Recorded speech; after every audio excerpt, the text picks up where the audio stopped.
Hi, it's Marianne, and I have a Free Flow Wednesday for the Crafty Mavens channel today. And I used the mood board to create my layout. I also used a challenge by Shamel. She was doing a weekend crop this past weekend. The challenges are still good, so go to her blog and check them out. And one of her challenges was for color blocking. And it had been a really long time since I had done a color blocked layout, so the idea appealed to me. So I decided that that was what I was going to do.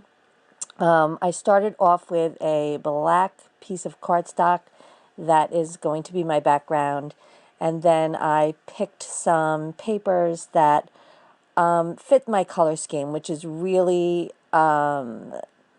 beige, white, cream, black, brown.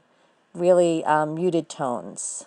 And I'm going to scrap a picture of a photo from my daughter's Instagram account. She lives in Boston and she loves, her favorite coffee shop is called the Thinking Cup. Or I think it's just Thinking Cup, not the Thinking Cup. So I was looking through some older product and I happened to see that big chipboard cup. I came across it actually quite by accident and I was like, oh my gosh, what if I use that? So I can't believe it, but I'm actually going to use a big piece of chipboard on my layout, and I'm actually going to even alter the chipboard. So I'd gone through all my scraps and just picked some things that I thought might work on the layout, and I had an ancient piece of Daisy D paper. I don't know if any of you remember Daisy D's, but so that piece of paper that I ended up using for the cup, it's got the word Peabody on it, and actually it's a town in Massachusetts that my parents are both from, so that's the reason I just took that little piece of paper to put on my cup. Doesn't mean anything to anybody else, just to me, and I know it's on there, and that's enough. So I trimmed, very loosely trimmed the cup. I outlined it and then trimmed it out. And now I'm just going to use, I have a collage glue stick from Tim Holtz. When I took a class with him, I was, of course, enabled to buy it. So I'm just going to use the glue stick. I'm just going to stick the piece of paper right on there. And I probably should have used something more liquid. It makes the edges stick better. But I really was just about kind of doing it fast. So I just went with what was like right at my hand right there. Okay, so this piece of basic gray paper is really quite old, but when I was looking through my stuff, it really caught my eye. So I'm going to use that pattern. I think it was from, yeah, it was from a paper pack called Basics. So I'm going to use that. I also used some newer basic gray from my Barista paper pack, which I hadn't actually used yet. So I'm glad that I'm going to use some pattern from Barista and some, I'm going to end up using some of the sticker sheet that came with that kit. And also that little pocket with the library card sticking out is actually also from Basic Gray, from the Capture line. And I'm going to use a little piece of black pattern paper also to fill in the little spots, and that's an old scrap of Basic Gray. So it's funny how, without meaning to, I actually used a lot of Basic Gray on here. So I'm actually pretty sad that they're going out. They're not going to be making scrapbooking papers anymore. They've been a standby for a long time. One of my favorites. I still had liked what they were putting out. So that's too bad. But I'm going to, I still have a nice big stash I can work out from.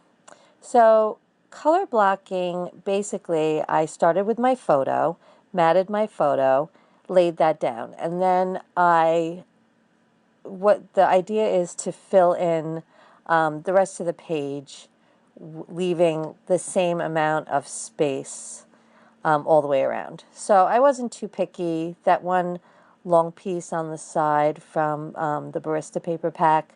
It's not, you know, like perfectly even. I think it's only 11 inches long, and, you know, really the rest of my papers might be a little bit longer, but that didn't bother me. I was kind of just, I was just kind of winging it. And because the background is so dark, it's very forgiving. So that little piece of black right there, that's just an old basic gray scrap, and I used that 2 places on the page. I used the other basics, the round paper, in 2 places on the page. I also wanted to use these stickers, which I know are kind of old now. I actually had 2 packs of them, and I didn't even use a whole 1 pack, so I'm happy to finally dig into the second one. So I knew I wanted to alter this the right way. So I went and got my, I think it's called a distressor. It's just, it's a sanding block, really, is what it is. So I'm just sanding the edges of the teacup, the coffee cup, and right where the inside of the handle, what you really need is the, it's an old tool, actually. They were from Basic Gray, and it was like a file set, and I own it, and it's in the basement, so I was really just too lazy to go get it, honestly, but that's exactly what its use is, to file spots that are hard to get at otherwise. So if I wasn't so lazy, I would have gotten up and gone down to the basement to get it, but I just made do with what I had. So I knew I wanted to ink the edges, so I pulled out my the darker brown shades of my Distress ink, and some of my Distress inks are the original ones that came out in 2003, 2004, something like that, and just now they are finally at their limit. So, I mean, they lasted me a good 11 years, 10, 11, 12 years, those Distress inks.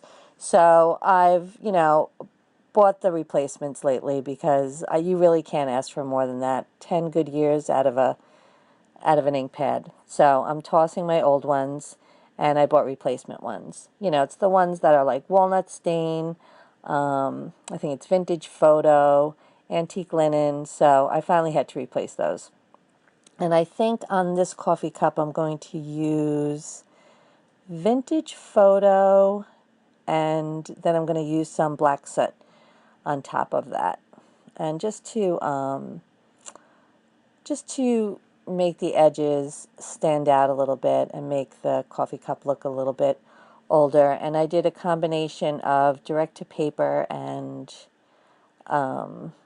also using my the Tim Holtz stamp tool there. So, you know, nothing too labor intensive, though. That's more that's actually more of a technique than I've been doing on any of my pages lately, but it kind of it felt good to do. So here I am.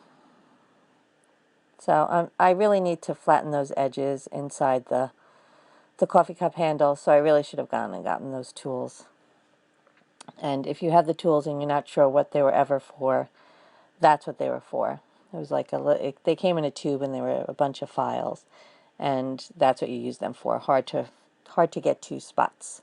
So now I'm just going to use direct to paper technique and ink all my edges. I'm using black soot, I do believe, and just so that the white edges of my paper don't stand out. And I'm going to ink all my edges, and then I'm going to glue everything down. And then I'm going to fix my title. So Shamel has a bunch of challenges going on over at her blog, and I'm hoping to find some more scrappy time this week to play along. They looked pretty good, and it's exciting to have her back doing videos every week. Always something fun to watch. And also on the Crafty Mavens channel last week was Throwback to 2Ps week. So there are a lot of good videos. If you haven't had a chance to check out the channel, I hope you'll go and take a look. lots of cool things going on. So here I'm just gluing everything down, and this is where you can really see where the color blocking technique shows. Back in the day, they also had templates from, I think it was Deluxe Designs, and they had all these color blocking templates, and I had quite a few at one time. I think I sold them eventually, but you could still find some around, or maybe you have them. And it's fun to do, because you know what, a page comes together pretty quickly once you decide that that's what you're going to do. So I'm going to use the word love, and I wanted to write love it here, and there's no word it, but easy enough to make, especially since I have 1.5 packs left. So I'm just cutting apart a word to find an I and a T. I didn't really like that I, so I'm just going to make my own, and the T just needs a little surgery there. I'm just going to fix that. At this point, I did pull a few things for embellishment, but I'm not really sure what I'm going to use yet. And it's nice when, you know, you kind of just look through your stuff, pull a few things, and somehow it all comes together. That's the fun part of scrapping. I love when that happens. And I can't believe that I actually used a big piece of chipboard on here. I had no idea that was going to happen. That's pretty exciting. So that's the sticker sheet from the barista pack that I have, the paper pack. And I really liked that one sticker that says premium goodness with a coffee cup. And so I'm just going to layer that right on top of the coffee cup. And I thought I was going to use this sticker that said died and gone to heaven, but it just didn't fit anywhere on the page. Just nowhere I wanted to put it. And I had also pulled some rub-ons. Those are going to make it on the page. These little banner pieces are from the barista sticker sheet. It says enjoy. Just going to stick that on there. And the page doesn't really need too much embellishment. And I'm sticking pretty true to the mood board. The mood board for this week had a stack of coffee cups, which made me think of this picture that I wanted to scrapbook. And the colors were fairly dark, so I pretty much stuck true to the mood board. So here I'm cutting a rub-on that I decided, it's just a little saying that I decided to put on that library pocket. And one of the letters had come off of the rub-on. So somehow I'm going to rescue that. It was just one of the letters. I think it was a P or an R or something. And after I rub it on there, I'm going to pull it off with my scissor and put it back together. I'm just going to use some of the foam hearts off of the sticker sheet also as embellishment. So there's the saying. See how, like, left on that piece of paper, there's one little letter that sometimes you can make it happen. Just use the edge of your scissor and lift it up off of the sheet that it got stuck onto. So I'm just going to get that letter, and I'm going to put it where it belongs. Yep, and it went right on there. Well, that's nice when that happens. And I'm just going to do a tiny little bit of journaling just to say that it's my daughter's favorite coffee shop and that they make an awesome almond croissant. She goes to the one, I think there's a few different ones, and I know she goes to the one on Newberry Street. So, just looking to see if I could fit that. It's not going to go. And now I'm thinking, what other embellishment can I put on there? And I'm going to find just one little phrase off those word sticker sheets, I think. Here I was just double checking what the address was. Oh, and I'm going to use some teeny tiny letters from Jelly Bean Soup. And I'm going to write the name of the place, The Thinking Cup, but like I said in the beginning, I don't think the word the belongs there. I think it's just Thinking Cup. But, you know, it's just going in my scrapbook, so don't tell anybody that I messed that up. Though I'm sure when my daughter sees the page, that's the first thing she'll say. That's okay. Just 3 little stickers. Either I'll leave them or I'll take them off.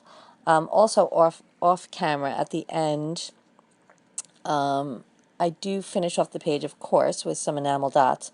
So on camera, I added some beige enamel dots up by those hearts.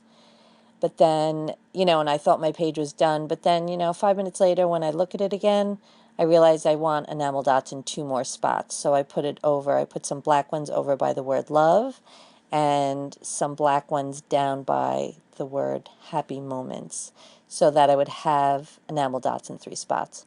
So here I'm using some, I think it was Teresa Collins ones from Christmas. They're beige. So I'm putting them up by those hearts. And then off camera, I'm going to put some black ones in 2 more spots. And then that's really it for my page. And I had a really good time actually color blocking. It was fun to do that. I hope you'll give it a try. And that's my finished page. So thank you so much for watching. I really appreciate it. And I'll see you soon. Bye-bye.